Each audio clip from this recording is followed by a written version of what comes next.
So, what if the very tool that's supposed to make us smarter is, well, doing the exact opposite? And it's happening quietly, right under our noses, without us even realizing it. Today, we are launching an investigation. We're going to follow the evidence from a piece of tech you use every day right into the heart of generative AI. We're going to look at what is literally happening inside our brains when we use it. And the question we're asking is simple, and honestly, it's a little scary. Is AI secretly making us dumber? Okay, let's jump in. All right, our first clue comes from something most of us can't live without: GPS. A study found something absolutely mind-blowing. People who use GPS heavily over their lifetime performed 23% worse on spatial memory tasks. Now, that is not a small number. That is a massive cognitive gap. It means the more you let the tech do the navigating for you, the less your own internal compass seems to work. You know, the researchers who studied this put it perfectly. When you're just following those turn-by-turn directions, your brain basically flips on the autopilot switch. You're not looking around, you're not logging landmarks, you're not building that mental map that's so crucial for navigation. You're just a passenger along for the ride in your own body. And that right there, that brings us to the real heart of our investigation. For convenience, we outsourced our sense of direction.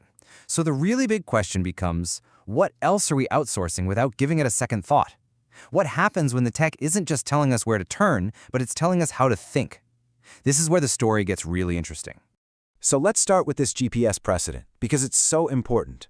This isn't just about feeling a little lost if your phone dies. No, we're talking about real, measurable, physical changes happening inside the brain's navigation headquarters, the hippocampus.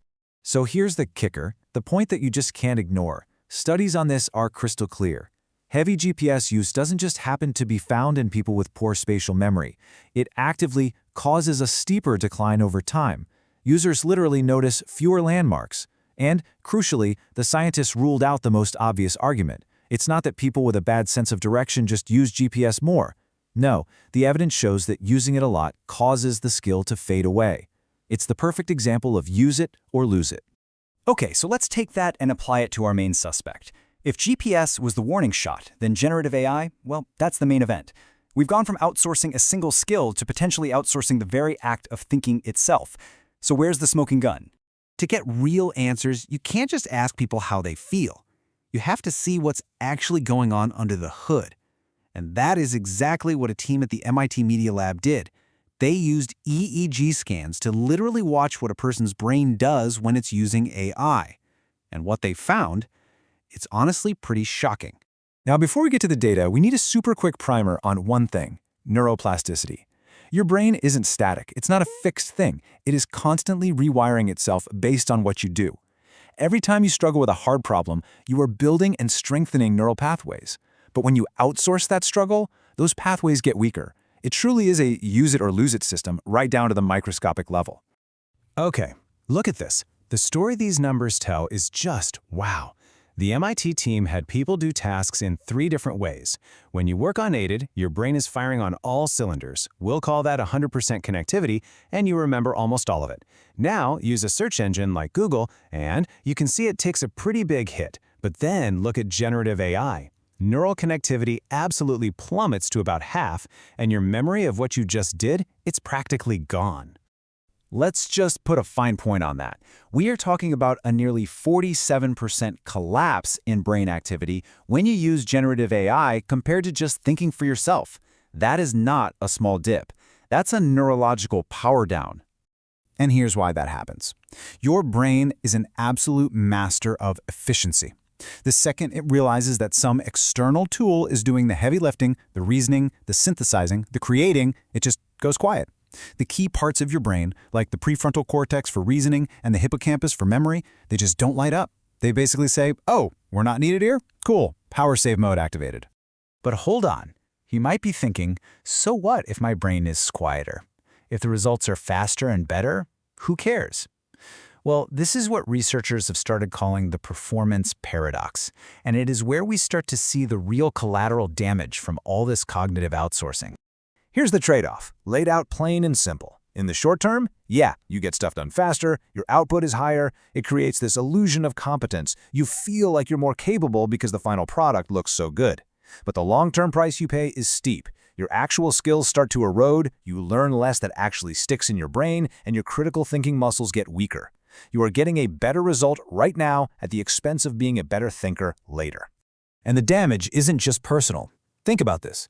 As billions of us start using the same 2 or 3 AI models, we run the risk of a homogenization of thought.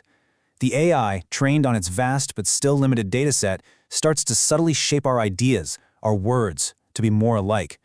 It flattens the very diversity of thought that leads to real breakthroughs. Research from Wharton showed this in a crazy clear experiment. If you use an AI, your individual number of ideas, your fluency, it goes way up.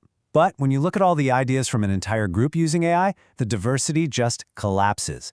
In one test, almost every single person who used AI came up with the exact same idea for a toy. Some even gave it the same name, Build a Breeze Castle. And the group that worked without AI, 100% unique ideas. So if all the evidence is this clear, why are we all leaning into it so hard? Why does it seem to be happening without us even noticing it? Well, to understand that, we have to look at the motive. And the motive is wired into our own psychology. The main culprit here is something called cognitive offloading. Our brains, fundamentally, are hardwired to save energy. It's a survival thing. So when you give your brain a choice between a difficult mental path and an easy one, it doesn't just prefer the easy path, it actually gives you a little dopamine hit, a little reward for being so efficient. This isn't some kind of character flaw, it's our own biology. And that instinct, that drive for efficiency, leads us down a pretty predictable 4-stage path. First, we're in total control. Then, stage 2, we use AI to augment our work, maybe handle some tedious stuff. But then it gets slippery. We slide into the bypass phase, where we start delegating the actual understanding part to the machine. And the final stage is complete externalization, where we basically become a messenger between a prompt and an output that we couldn't actually create ourselves. Now, this part is really fascinating. Researchers call it the confidence paradox. It turns out, if you have high self-confidence in your own abilities, you're way more likely to question and poke holes in what an AI tells you. But if your confidence in the AI is too high, your own critical thinking just switches off. You passively accept what it gives you. In other words, trusting the tool too much makes us stop thinking for ourselves. Okay, so all the evidence is on the table. But this investigation isn't about finding AI guilty and throwing it out. That's not the goal. The goal is to realize that right now, we are all standing at a cognitive crossroads, and we have a really important choice to make. Look, the path forward is not to reject AI. I mean, that ship has sailed. And it's not even productive. The real goal is to figure out how to achieve what some are calling cognitive sustainability, a way of working with these tools that actually makes us smarter, instead of just replacing our smarts. And we can absolutely do this. It just takes a few clear strategies. First, treat AI like a sparring partner that challenges your ideas, not an oracle that just gives you the answers. Use it to automate the boring stuff, but save the hard thinking, the desirable difficulty for yourself, because that's where all the learning happens.